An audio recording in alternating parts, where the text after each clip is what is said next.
hao, bonjour, konnichiwa, hola, assalamualaikum. Boleh teka tak apa topik yang saya nak bahaskan hari ni? Siapa yang jawab bahasa? Betul!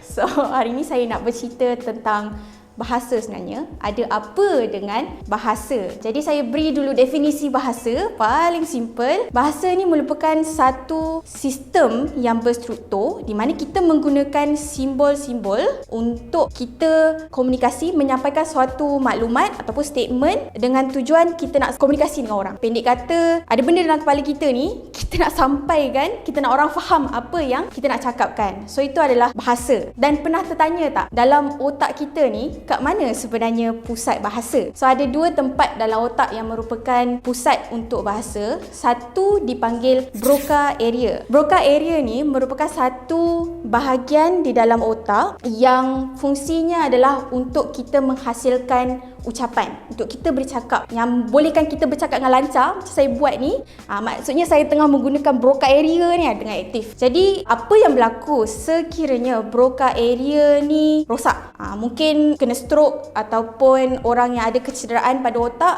dia boleh menyebabkan ada damage dekat Broca area ni. So bila Broca area ni rosak, kita akan mengalami satu keadaan yang dipanggil Broca aphasia. Dan Broca aphasia ni adalah keadaan di mana seseorang tu dia tahu dia nak cakap apa, tetapi dia tak boleh keluarkan speech dia. So contohnya dia nak cakap satu ayat yang penuh, dia akan mengalami kesukaran untuk cakap satu ayat pun. Mungkin ada beberapa perkataan yang dia tertinggal, ataupun ada perkataan-perkataan yang dia nak cakap ini tapi dia akan keluar bunyi lain. So itu yang berlaku sekiranya Broca area ni mengalami kecederaan ataupun kerosakan. Satu lagi pusat dalam otak kita yang berkait rapat dengan bahasa ialah Wernicke's area.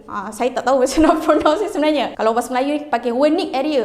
Gitu. Jadi Wernicke's area ni dia adalah bahagian otak yang membolehkan kita memahami bahasa, memahami apa yang orang lain cakap dengan kita. Contohnya bila orang cakap, "Wih, ada harimau." Kita akan rasa takut sebab kita boleh faham apa yang dimaksudkan oleh orang tu. Betul tak? So, kalau bahagian Wernicke area ni rosak, seorang tu akan mengalami satu kondisi yang dipanggil Wernicke's aphasia, dan ia adalah kondisi di mana orang tu boleh bertutur dengan lancar tetapi dia mengalami kesukaran untuk memahami apa yang orang lain tengah cakap, dan kadang-kadang apa yang dia cakap pun dia tak faham. Sebab bahagian ni penting untuk comprehension, pemahaman. Contohlah bila rosak, orang tu mungkin dia akan kata, tolong sedia baju dalam peti ais. Kita pun tak faham dia nak apa sebenarnya ni. Dia pun mungkin dia pun tak sedar apa yang dia cakap tu salah. Jadi itu yang berlaku sekiranya ada kerosakan dalam bahagian Wernicke's area ni. Dan itu ada dua lah pusat bahasa di dalam otak. Tetapi sebenarnya bila kita berkomunikasi, bila kita bercakap, kita memerlukan banyak lagi region dalam otak. Sebab bercakap ni bukan sahaja kita memerlukan kita bertutur ataupun kita memahami satu bahasa tu, tetapi kita akan menggunakan memori, kita akan menggunakan bahagian otak untuk problem solving, decision making. Sebab ada banyak sebab kita berkomunikasi, betul tak? So banyak region dalam otak ni yang akan aktif semasa kita berkomunikasi dengan orang lain. Jadi itulah sedikit tentang bahasa.